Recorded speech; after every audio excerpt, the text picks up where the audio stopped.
Et salut à tous et bienvenue dans cet nouvel épisode de la série On recrée Symfony à partir de rien, bien sûr, sans réinventer la roue, hein, on utilise des librairies pour nous aider, mais grosso modo on recrée toute une structure, tout un framework et ça nous permet de beaucoup mieux comprendre le framework Symfony lui-même.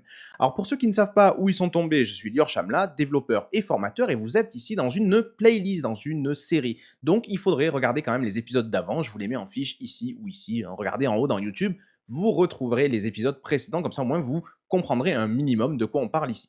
Alors pour tous ceux qui ont suivi les épisodes précédents, vous vous rappelez que nous en étions arrivés à un moment où nous avions notre front controller, le fichier index.php, qui recevait l'ensemble des requêtes HTTP qui arrivaient sur notre site, et lui allait dispatcher en fonction de l'URL qui avait été tapée par l'utilisateur, il allait dispatcher, en fait il allait appeler un fichier ou un autre. Alors comment est-ce qu'il fait l'index.php pour savoir quel est le fichier qu'on va vouloir appeler, en fait, au niveau de nos dossiers de page ici, hein, quel est le fichier qu'on veut appeler? Eh bien, c'est tout simplement grâce à nos routes. Nous avions utilisé le composant Symfony Routing pour avoir des routes magnifiques, bien réécrites, avec des paramètres dynamiques à l'intérieur, et chaque route correspond à une URL, mais a aussi un nom, un identifiant. Et c'est grâce à ça qu'on va pouvoir savoir quel est le fichier à afficher. Par exemple, si l'utilisateur tape /hello/ un nom, eh bien l'URL matcher qui va regarder cette URL va nous dire, tu sais, ça correspond à la route qui s'appelle hello.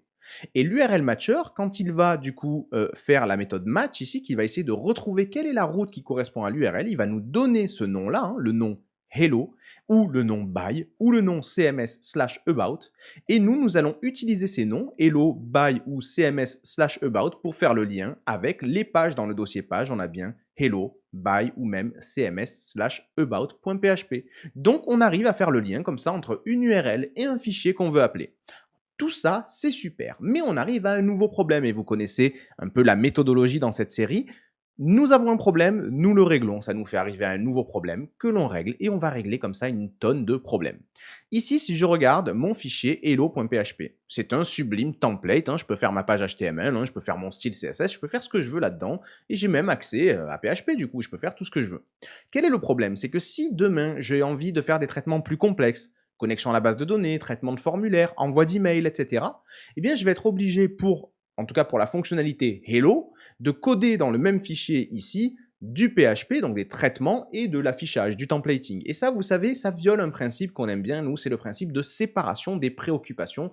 C'est ce qu'on appelle en anglais le separations of concern. On aime bien que chaque chose ait sa place et qu'on sépare les traitements, les affichages, etc.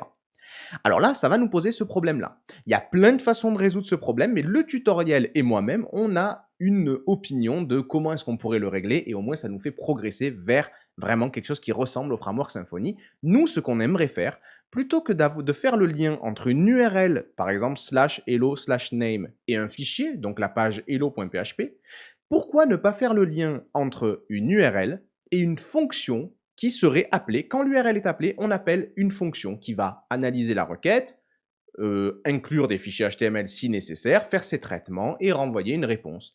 Alors, voyons comment on va pouvoir faire ça. Mais avant d'avancer plus loin, j'ai deux prérequis à vous mettre dans la tête. Deux prérequis seulement et on peut avancer. Le premier prérequis, c'est la notion des valeurs par défaut avec le composant de routing. Vous voyez ici, je vais prendre l'exemple le plus parlant, nous avons une route qui s'appelle hello qui correspond à l'URL suivante, /hello/ et un name. Ici, l'utilisateur peut taper /hello/lior, /hello/magali, peu importe. Et nous avons dit ici, à l'URL matcher qui va analyser tout ça, nous lui avons dit, tu sais, si l'utilisateur n'a tapé que /hello, il n'a pas donné de name, considère que name a une valeur par défaut qui est world. Ok? Donc regardez, ici au niveau de mon index.php, je vais modifier, vous pouvez le faire avec moi, ou alors simplement regarder la vidéo. Pour l'instant, c'est la partie court, hein, il n'y a pas grand-chose à faire de votre côté. Je vais faire ici, résultat, c'est égal à ce que va me renvoyer l'URL matcher, et je vais faire ici un var dump de ce résultat, et un die. Comme ça, on va voir ce que ça donne. Que va me donner l'URL matcher quand je vais lui passer l'URL /hello/lior? Bien, il va me dire, voilà ce que j'ai découvert en analysant cette URL. Tu as une route qui s'appelle hello, c'est ici la clé underscore route, et il y a un paramètre name qui a la valeur lior. Pourquoi? Parce que j'ai tapé /hello/lior. Si je tape /hello/magali, il me dit la même chose pour le nom de la route, mais par contre, le name change. Et si je ne dis rien après /hello, alors là, il me dit, par défaut, comme il ne nous a rien donné, on a world, tout simplement. Magique. Alors le premier prérequis que je voulais vous mettre en tête, c'est que ici, grâce aux composants de routing de Symfony, vous allez pouvoir donner des valeurs par défaut qui n'ont pas forcément de lien avec l'URL. Regardez, si ici je donne une clé test avec une valeur Toto, vous allez me dire, mais c'est bizarre parce que name, on comprend bien, ça ressemble à ce paramètre name. C'est pour dire que si on n'a rien mis après slash hello, il y aura world. Mais test, ça n'a aucun rapport avec ton URL, il n'y a nulle part le paramètre test. Mais moi, je vais vous dire, c'est pas grave. Regardez ici, si j'actualise, l'URL matcher me remonte bien, voilà, pour l'URL qui a été tapé, voilà le nom de la route, c'est toujours le même, hein, c'est hello, d'accord? Mais voilà aussi les valeurs par défaut. Name vaut world et test vaut toto. Donc même si on n'a pas de paramètre test dans l'URL, on a tout à fait le droit de positionner ici une valeur par défaut, une information qui s'appelle test et que l'URL matcher nous remontera. Ça veut dire que je peux ici stocker des valeurs que l'URL matcher retrouvera lorsque l'URL en question sera tapée. Magnifique. Alors encore plus beau, c'est qu'ici, bien sûr, je ne suis pas limité aux chaînes de caractères. Je peux mettre des nombres, regardez, 33. Je peux tout aussi mettre du booléen, false, mais je peux aussi bien sûr mettre des tableaux. Et pourquoi pas mettre aussi des collables. Alors là, on arrive du coup au deuxième prérequis. J'espère que pour le premier, c'est OK. Le fait de pouvoir stocker dans la configuration d'une route des informations supplémentaires qu'on va pouvoir faire remonter avec l'URL matcher, ça c'est cool. Deuxième prérequis, qu'est-ce que c'est qu'un collable? Alors ça, un collable, c'est quelque chose de très simple. Un collable, c'est une fonction de rappel. C'est une variable qui va contenir du code appelable. Appelable, collable. Alors vous le connaissez tous, hein, ben, une fonction, c'est un collable. Mais je vais vous montrer plus précisément ce que j'entends par là. N'hésitez pas à aller voir la documentation PHP sur les collables. Et surtout, ce que vous pouvez faire en plus, c'est d'aller carrément voir les commentaires de la communauté PHP sous la documentation des collabs. Vous allez voir, il y a plein de choses. Vous allez voir qu'il y a une douzaine de façons de faire du collable. Alors voyons, qu'est-ce que c'est qu'un collable? Je vais me mettre dans l'index, je vais me faire de la place, comme ça on est vraiment en mode prof. Et on est parti. Je vais créer ici une fonction que je vais appeler classique. Et vous le voyez, c'est une fonction classique qui prendra en paramètre, allez, par exemple, un prénom, et qui fera ici un vardump de classique, prénom. Voilà, tout simple. Ensuite, je vais utiliser une autre façon de créer une fonction, tout à fait valide aussi, hein, une fonction anonyme. Donc dans une variable qui s'appelle anonyme, je vais créer une closure, une fonction anonyme, qui aura exactement le même fonctionnement. Ici, elle fera un vardump de closure, prénom. Bien sûr, n'oubliez pas le point virgule ici, parce qu'ici, on ne fait pas une déclaration de fonction de façon classique, on fait une assignation de variable, donc il y a un point virgule à la fin, hein, c'est un petit piège ça. Et enfin, une autre façon qu'on a de créer du code appelable en PHP, c'est des méthodes dans des objets. Donc pourquoi pas créer ici une classe, que j'appellerai ma classe, qui contiendrait une méthode publique, qu'on va appeler méthode par exemple, okay, en français en plus, pour bien comprendre que ce n'est pas un mot-clé particulier, qui elle aussi recevra un string prénom, hop, qui va faire un vardump de méthode de l'objet, et là le prénom. Ok. Alors là ici, ce que je suis en train de vous montrer, c'est 3 façons de créer du code appelable. Maintenant, regardez comme c'est joli. Je vais venir ici et je vais me créer une variable que je vais appeler collable. Et dedans, je vais mettre la chaîne de caractères classique.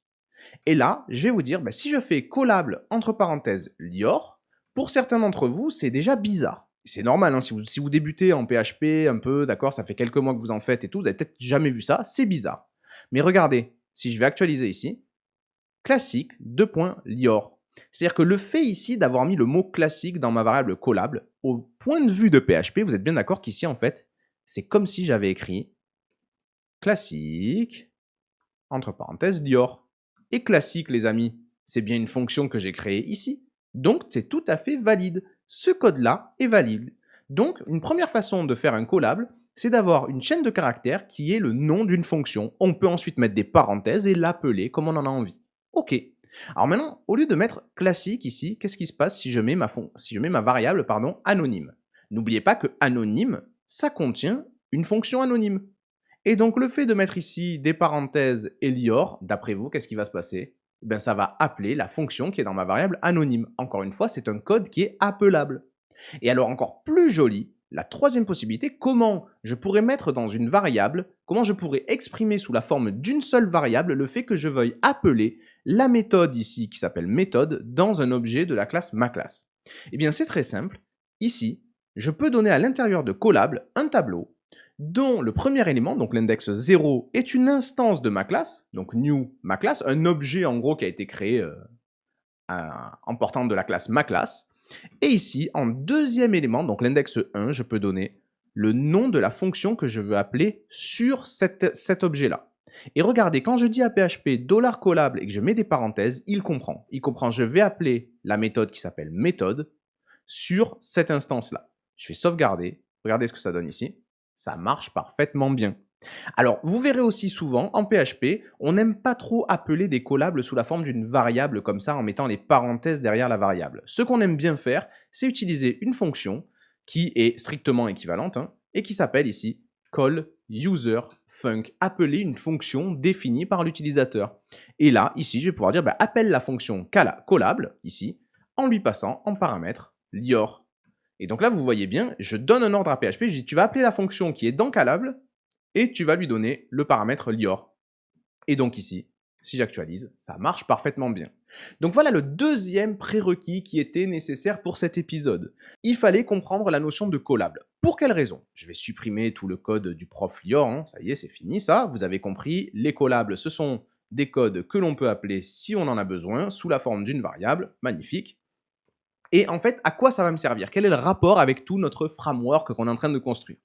C'est que je vous ai dit, moi, ce que j'aimerais bien faire ici, c'est que nos routes, chaque URL, au lieu d'être liée tout simplement à un fichier HTML à la con, soit liée réellement à une fonction qui va pouvoir recevoir la requête, la traiter et retourner une réponse que l'index, donc le front controller, pourra renvoyer au navigateur. Alors ici, voilà ce que je vous propose. Pour chaque route, nous allons passer une valeur par défaut qui n'a pas de rapport avec l'URL. Rappelez-vous bien le premier prérequis, pas de rapport obligatoire avec l'URL. Ici, je vais mettre une clé que je vais appeler callable, d'accord? Et je vais ici créer une fonction anonyme qui va, pour l'instant, tout simplement, ne rien faire. On s'en fout. N'empêche que, regardez, dans mon index.php, quand mon URL matcher va aller regarder quelle est la route qui correspond à l'URL tapée, il va me renvoyer les données qu'il va trouver ici, dans ce fichier de configuration-là. Et regardez ce que ça donne ici, quand j'appelle /hello, il me dit, j'ai trouvé la route qui s'appelle hello, elle a un paramètre name qui vaut world et un paramètre callable qui est une closure, c'est une fonction anonyme. Donc vous voyez ici, dites-vous bien dans l'index.php que dans mon tableau résultat, j'ai une clé que j'ai décidé d'appeler moi-même ici callable, on va le changer dans 2 minutes, mais j'ai une clé qui s'appelle callable et qui est un callable que je peux appeler. D'accord? C'est aussi bête que ça. Je vais vous faire un exemple. Ici, faisons un var dump, hop, de, ça marche. Tout simplement. Et même un die. Donc vous êtes d'accord que si j'arrive à appeler cette fonction, ça va écrire ça marche et ça va mourir. Donc rappelez-vous, quand mon URL matcher va analyser les routes, qu'il va trouver que c'est la route hello qui est concernée, il va me renvoyer un tableau avec ces données-là. Ok? Donc voyons ce que ça donne ici. Donc dans résultat, j'ai bien un tableau qui a une clé underscore route, il a une clé callable, il a une clé name. Prêt? Ici, ce que je vais faire, c'est que je vais utiliser ce que je vous ai montré tout à l'heure, à savoir call user func, appelle la fonction. Cette fonction, elle est dans le tableau résultat et elle s'appelle callable. Voilà, tu vas juste l'appeler, s'il te plaît. Je vais sauvegarder, je vais actualiser. Ça marche. Là, j'ai bien appelé la fonction qui était encodée, enfin encochée, je ne sais pas comment dire, qui était dans résultat crochet callable. Alors, vous avez compris, on peut désormais lier à chaque route un callable, une fonction, et on pourra dire à l'index.php, quand tu trouves une route qui correspond à une URL tapée, eh bien, appelle la fonction qui est associée, tout simplement. Alors, ce qu'on va pouvoir faire même, pourquoi pas ici, c'est carrément dire que cette fonction, elle peut recevoir un objet de la classe request, n'oubliez pas, les amis, de mettre le use en haut hein, quand vous utilisez des classes, et elle pourra retourner une réponse. Donc, par exemple, ici, ma fonction, ici, elle pourrait très bien se connecter à la base, envoyer un mail, et même intégrer, intégrer du HTML. Alors comment on va faire pour intégrer du HTML? C'est très simple. On peut faire comme d'habitude, un petit tampon qu'on ouvre, un tampon de mémoire, un include, on va dire, voilà, on a un fichier HTML, il est dans notre même dossier là, il est dans /page /hello.php, voilà. Donc on va l'inclure. Et enfin, on va pouvoir retourner une nouvelle réponse. N'oubliez pas encore une fois hein, le use en haut. On va pouvoir retourner une nouvelle réponse dont le contenu HTML, ce sera tout ce qui a été affiché dans mon tampon que j'ai ouvert juste en dessus avec le hub start. Donc je vais faire ici un hub get clean. Voilà, je te retourne une réponse qui contiendra tout ce que j'ai affiché en incluant ici le hello.php. Donc ici, ce que je peux faire dans mon index, au moment d'appeler $résultat crochet collable, je peux aussi savoir que je vais lui passer en paramètre mon objet request, ma request. Comme ça, au moins, quand je vais l'appeler, ici, je vais recevoir la request et je vais pouvoir m'en servir. Alors voyons si ce premier test fonctionne. Je vous rappelle le cheminement. Je vais taper ici /hello. Donc au niveau de l'index.php, nous créons la requête qui correspond. Nous allons voir toutes les routes qui existent et nous demandons à l'URL matcher, voilà, il a tapé /hello. Est-ce que tu peux me donner des infos? L'URL matcher va voir que /hello, ça correspond bien à la route qui s'appelle hello et il va nous donner les valeurs suivantes. Name, world, collable, cette fonction-là. Alors, voyons ce que ça donne, puisqu'ensuite, dans l'index, je dis d'appeler cette fonction-là. Alors là, pour le coup, ça ne donnera absolument rien, mais ce que je peux faire ici, c'est dire $response, c'est égal à call_user_func ici. Je vais enlever mon die, je vais enlever ici, je vais commenter toute la partie qui venait après, parce que regardez, la partie qui venait après, le but, c'était de créer une réponse, mais là, ça y est, la fonction est censée me renvoyer une réponse. Donc, regardez ici ce qu'on peut faire. Ça fonctionne. Alors là, il n'est pas content parce qu'il n'a pas la variable name, mais grosso modo, ça fonctionne. Et ça, c'est plaisant. Alors, on va pouvoir améliorer un peu tout ça pour que, bien sûr, tout devienne bien comme il faut, bien propre. En effet, par exemple, déjà, dans Hello, vous voyez qu'on utilise une variable name.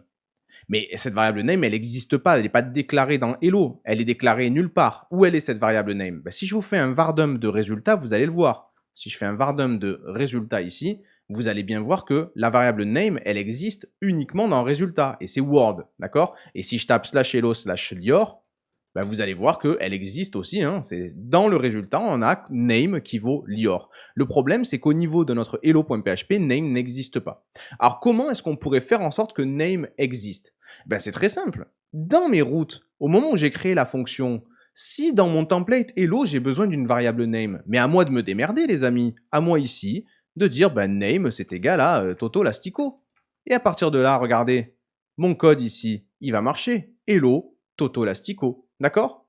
Alors bon, vous allez me dire, oui d'accord, mais nous, on ne veut pas que name ce soit Toto Lastico, on veut que name ce soit ce qu'il y a dans l'URL ici. On veut que name ce soit ce que l'URL matcher t'a renvoyé sous le nom de name. Alors comment est-ce qu'on peut faire? Parce que nous ne sommes pas au courant de ce qu'a fait l'URL matcher. Nous ne sommes au courant à la limite que d'une seule chose, c'est de la requête. Ce qu'on va pouvoir faire, c'est qu'on va pouvoir, ici, dans l'index.php, avant d'appeler la fonction en question en lui passant la request, on pourrait stocker à l'intérieur de la request les informations que le matcher nous a envoyées lui-même. Vous vous rappelez, dans résultat, nous avons un ensemble d'informations, nous avons un tableau d'informations que je vous ai vardumpé ici, name, collable et route. Pourquoi ne pas prendre ce tableau résultat et le stocker dans la requête? La requête elle-même va être envoyée à notre fonction ici, et du coup, si on a besoin de quelque chose, on le demande ici, tout simplement. Alors, comment est-ce qu'on va s'y prendre? C'est tout bête. Vous avez dans $request, dans request, vous avez une donnée dont on a déjà parlé, c'est les attributs de la requête. Alors, les attributs, ça ne représente rien. Vous savez que vous avez query qui représente le get, vous avez request qui représente le post, vous avez serveur, vous avez session, etc. Mais attribut, ça représente rien. Attribut, c'est quoi? C'est juste un endroit fait exprès pour nous, les développeurs, pour stocker des conneries si on en a besoin. Donc moi, ce que je peux dire ici, je vais dire, tu sais, dans ma requête, dans son sac qui s'appelle attribut, je vais rajouter le tableau résultat. OK? Faisons ici pour voir un vardump de request flèche attributes. Et voyons qu'est-ce qui a été stocké dans la request, dans ces attributs de la request. Je vais actualiser. Et regardez, ça, c'est les attributs de la requête. Qu'est-ce qu'on y retrouve? Le name, le collable et la route, tout simplement. Magnifique. Alors, comment est-ce qu'on va pouvoir faire fonctionner ça? Vous savez que la requête, je la passe ici, la request, je la passe à ma fonction qui est ici codée dans la route. Donc, je la retrouve ici. Et vous avez compris que dans les attributs, j'ai mis quelque chose qui s'appelait name. Donc, ce que je peux faire ici, c'est dire name égale request flèche attribute flèche get name. Tout simplement. Et si je viens actualiser ici ma page, hello, lior, et si je mets /hello/rien, hello, world, magnifique. Donc ça y est les amis, ça a pris quelques minutes, mais on a réussi à faire le lien. Une URL égale une fonction. C'est une fonction un peu spéciale qui prend en paramètre une request et qui renverra une réponse. Du coup, l'index.php, ce qu'il peut faire tout simplement, c'est dire, OK, donnez-moi la fonction que je dois appeler avec telle URL. On nous la donne, elle s'appelle résultat crochet collable. Donc on a cette fonction qu'on doit appeler. On l'appelle en lui passant la request et elle, une fois qu'on l'a appelée, elle va nous donner une réponse. Et cette réponse, ben, vous le savez, hein, l'index.php finira par l'envoyer grâce à response/send ici. Magnifique. Alors maintenant, par convention, dans le framework Symfony, ici, le nom de cette information, le nom de cette fonction, ce n'est pas callable, c'est underscore controller. C'est un nom qui est réservé, entre guillemets. Je veux dire, là, vous avez vu que je pouvais l'appeler comme je veux, mais on va l'appeler par convention underscore controller. Alors attention, dans notre index.php, de bien dire ici, la fonction qu'on veut appeler, c'est résultat crochet underscore controller. Ça ne change strictement rien, il y a tout qui fonctionne hein, toujours bien. Ça, il n'y a pas de problème. Alors maintenant qu'on a réussi à le faire pour hello, il faudrait qu'on le fasse aussi pour about et pour buy. Mais avant de continuer notre code sur les pages buy et about, peut-être qu'on pourrait même encore aller un tout petit peu plus loin. Ici, vous l'avez remarqué, au niveau de chaque route, je vais finalement devoir donner un paramètre controller et donner ici une fonction qui reçoit une request et qui renvoie une réponse. Et je vais devoir l'écrire ici. C'est un peu dommage, vu qu'on a été formés tous pendant certains plusieurs semaines, certains plusieurs mois, certains seulement quelques jours, mais en tout cas, on en a tous chié pour apprendre la programmation orientée objet, et on a envie de mettre en place de la PO ici, pas du fonctionnel. Et donc, comment est-ce qu'on pourrait s'y prendre? Restons-en sur la page Hello pour voir comment on pourrait s'y prendre pour faire de la PO avec ça. Ce que je vous propose, c'est qu'on crée dans le fichier route.php ici, une classe qu'on va appeler greetingController. Le contrôleur greeting. Son but, ça va être d'afficher les pages hello et au revoir, tout ce qui est de dire salut, quoi. Greeting controller. Il va avoir une fonction publique qu'on va appeler hello, et en fait, ça va représenter exactement cette fonction-là. Donc le but, c'est que hello reçoive une request, et on sait très bien qu'elle va finir par renvoyer une réponse. Alors en fait, ici, je peux tout simplement prendre tout ce code-là, hop, je vais le couper, je vais le ramener ici, voilà. Je vais enlever les commentaires qui sont idiots, mais c'est juste pour vous dire qu'ici, on peut faire des traitements, puis ensuite intégrer du HTML, puis enfin renvoyer la réponse. D'accord? Super. Et donc maintenant, la question que je me pose, c'est comment, au lieu d'avoir une fonction anonyme ici, je peux lui dire qu'il faut appeler la méthode hello de notre greeting controller. Eh bien, on l'a vu tout à l'heure. Un callable, on peut le faire appeler une méthode d'un objet. Qu'est-ce qu'il suffit de faire ici? Il suffit de dire que underscore controller, ici, ce n'est plus une fonction anonyme, c'est un tableau dont le premier élément est une instance de greeting controller et dont le deuxième élément est le nom de la méthode qu'on veut appeler, hello, tout simplement. Et donc, maintenant, regardez, dans controller, je vais avoir ça, et ce truc-là, vous vous rappelez, le cours de tout à l'heure, c'est un callable. C'est-à-dire que ce truc-là, quand je vais le récupérer dans l'index et que je vais le passer à callUserFunc, aucun problème, il saura le faire. Je vais sauvegarder, je vais aller actualiser, et vous voyez que ma route /hello fonctionne toujours /hello/lior. Donc on a réussi désormais carrément à faire le lien entre une URL et une méthode d'un objet. D'accord? Alors ça c'est vraiment incroyable, c'est très très beau. Alors bien sûr on veut ranger notre code, on ne veut pas le garder comme ça. Donc qu'est-ce qu'on va faire? On va faire quelque chose de tout bête. On va venir dans notre dossier SRC et on va se créer un nouveau dossier. Hop, new folder, qu'on va appeler controller avec un C majuscule. Ok, pourquoi? Parce qu'on va y stocker des classes, donc on utilise ici des majuscules par convention, et dedans, on va se créer un nouveau fichier qu'on va appeler greetingController.php.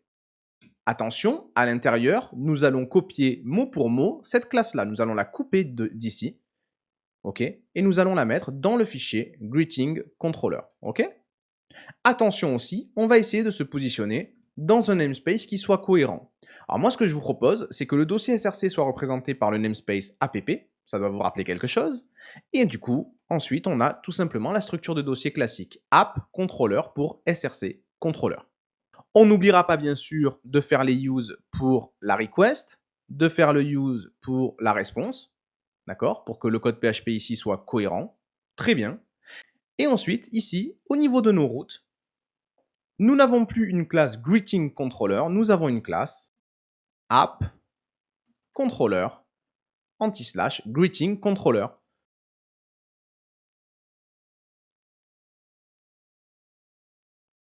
Et voilà, on a réussi ici, on n'a même pas besoin de l'anti-slash, je crois ici, on a réussi à faire en sorte que on soit relié à cette classe. Alors attention, bien sûr, si vous actualisez à ce moment précis, vous allez vous manger une erreur dans la gueule. Normal, puisqu'ici, PHP va dire, mais c'est quoi cette classe? Elle est où? Il faut faire un require once de ce fichier. Si tu veux cette classe, il faut require.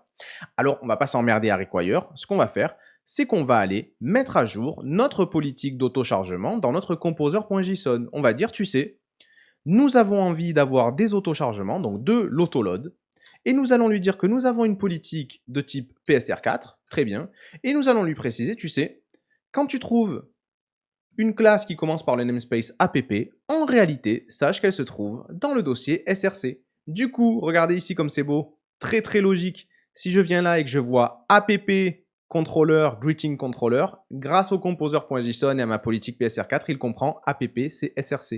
Et il comprend donc ici, regardez, si vous me demandez app controller, greeting controller, ben je sais qu'il faut aller dans src, controller, greeting controller.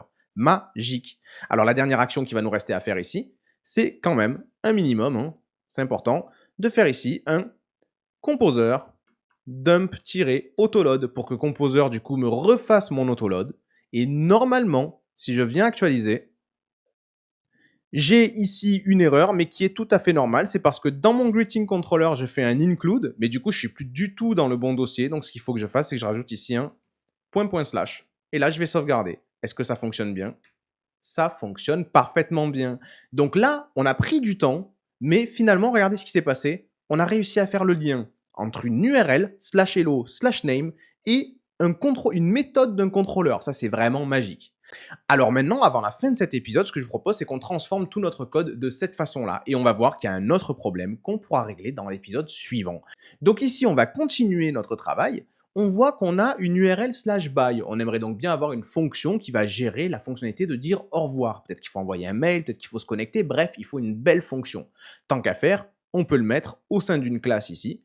Pourquoi pas même, du coup, dans notre greeting controller. Donc ici, ce qu'on va pouvoir faire, c'est créer tout simplement une public function qu'on appelle comme on veut, mais pour être cohérent, je vais l'appeler by. Est-ce que dans cette fonction, j'ai besoin de la request? Non, puisque dans la fonction by, dans la page by, j'ai pas de variable, j'ai rien du tout, donc je m'en fous. Donc je suis pas obligé de la recevoir. Je pourrais la recevoir si je la veux, mais j'en suis pas obligé. Et par contre, ce que je vais faire, c'est que je vais faire exactement la même chose que ce que je fais dans hello, sauf que je vais demander by.php. Du coup, au niveau de mes routes, ce que je vais pouvoir dire ici, c'est que je vais pouvoir dire, tu sais, au niveau de by, au niveau de ma route /by, je vais devoir te définir quel est le contrôleur que tu dois appeler quand tu trouves cette route-là. Eh bien, c'est sur une instance de app controller greeting controller que tu vas appeler la méthode by, tout simplement. Alors, faisons le test. Allons voir si j'ai réussi bien à faire le lien entre /by et la méthode by de mon greeting controller. Je vais aller écrire ici /by et j'ai bien mon goodbye. Magnifique. Alors maintenant, il me reste le fameux à propos. Alors le à propos, je vais carrément me créer un autre contrôleur. Je vais me créer ici un autre contrôleur que je vais appeler page controller. Oula, page controller.php. Ce page controller, il est bien dans le namespace app controller. C'est une classe qu'on va appeler page controller et qui aura tout simplement une méthode publique function qu'on va appeler about. Hop.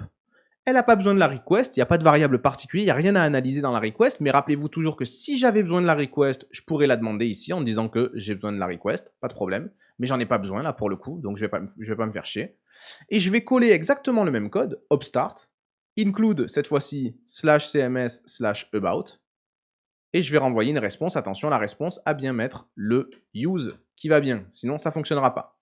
Alors maintenant, au niveau de mes routes, je vais pouvoir dire ici, ma route à propos, elle est liée. Le contrôleur à appeler quand on tombe sur cette route, c'est une instance de app controller page controller, tout simplement. Et la méthode, c'est about. Et on va voir si ça fonctionne. Si je vais sur /a-propos, ça fonctionne parfaitement bien. Magnifique. Donc ça y est les amis, dans notre application, une URL est liée à une méthode d'un contrôleur avec vraiment de l'APO. Donc si j'ai envie de faire des héritages, si j'ai envie de faire de l'interface, si j'ai envie de faire de l'encapsulation, là je fais vraiment ce que je veux, c'est magique. Pour un développeur qui arrive, créer une page, c'est très simple. C'est soit créer une méthode dans un contrôleur qui existe déjà, comme par exemple le page controller, soit créer une classe contrôleur à lui. Mais ensuite, c'est d'aller dans les routes et de lier à une URL un underscore controller. Le framework se chargera du reste. Alors quel est le problème que je redoutais tant et qui est en train de nous arriver, qu'on devra régler dans le prochain épisode? Eh bien ce problème, c'est que ici vous avez vu, nous instancions 3 objets dans ce fichier-là. Vous avez vu, dans ce fichier-là, je fais 3 instances. Et ce n'est que plus tard que je vais décider quelle est l'instance que je veux appeler. Le problème, c'est que si j'ai 400 routes dans mon application, ici, je suis en train de dire que je suis en train de créer 400 objets dans ma mémoire. Et parfois, des objets sont assez lourds à créer. Il y a beaucoup de variables, il y a des connectiques, etc. C'est l'enfer. Donc là, c'est très très mauvais ce qu'on est en train de faire au niveau des performances. On est en train de créer 400 objets qu'on va stuffer dans la mémoire pour rien du tout. Je suis persuadé qu'on a la possibilité de faire en sorte que on n'ait pas besoin de créer ces 400 objets. Quand je dis 400 objets, c'est dans le cas où on a 400 routes. Ici, nous, on n'en a que 3. Mais je suis persuadé qu'on n'est pas obligé de créer ces 3 objets. Peut-être qu'on pourrait faire en sorte que seul l'objet vraiment intéressant soit créé au moment où c'est nécessaire. Et ça sera pour le prochain épisode. Voilà, j'espère que cet épisode vous a plu et que vous avez vu qu'on avance beaucoup dans notre framework qui commence à ressembler à du Symfony. En tout cas, pour un développeur qui arrive ici, c'est du Symfony. Tu veux créer une page, tu crées un contrôleur avec une méthode qui va recevoir une request et qui va retourner une réponse. Pour le développeur qui arrive, vraiment, l'expérience est assez simple. Il suffit de créer une route et de la lier à une méthode d'un contrôleur. On a vu qu'il y avait des problèmes, mais en tout cas, on a quand même beaucoup avancé. Alors, si cet épisode vous a plu, n'oubliez pas le petit pouce bleu qui fait toujours plaisir à Lior et qui fait avancer la chaîne dans les algos. N'oubliez pas aussi de vous abonner pour ne pas rater le prochain épisode vendredi prochain. Peut-être que même que je rapprocherai un peu les épisodes, parce que je vois bien qu'il y a des gens qui suivent depuis le début et qui attendent une semaine entre chaque épisode, ils se font un peu chier. Donc peut-être je rapprocherai, on verra. Mais dans tous les cas, n'oubliez pas de vous abonner pour ne pas rater les prochaines vidéos, que ce soit dans cette série ou dans un autre thème, peu importe. Aussi, j'ai créé une newsletter, donc ça y est, maintenant j'envoie des mails, je vous spam si vous le souhaitez. Vous vous inscrivez, c'est dans la description, et vous pouvez donc évidemment vous inscrire à la newsletter. Je vous y donne des nouvelles du monde du dev, je vous donne toutes les ressources que je trouve intéressantes sur le net, et bien sûr, je vous envoie des petites réductions exclusives aux gens qui sont inscrits à la newsletter, donc n'hésitez pas, allez-y. Et puis bien sûr, si je vous fais chier avec mes mails, vous vous déconnectez, vous désinscrivez, il n'y a aucun souci, on reste amis. Dans tous les cas, n'hésitez pas à mettre des commentaires aussi, si vous avez des questions ou des remarques, j'essaye d'y répondre le plus souvent possible, du mieux que je peux. Et enfin, d'ici au prochain épisode, ou à ce qu'on se recroise sur les réseaux sociaux, il y a mon Twitter dans la description, vous pouvez venir, ou même, pourquoi pas, dans la vie réelle, si on n'est pas reconfiné d'ici là, eh bien les amis, n'oubliez jamais, développez-vous bien.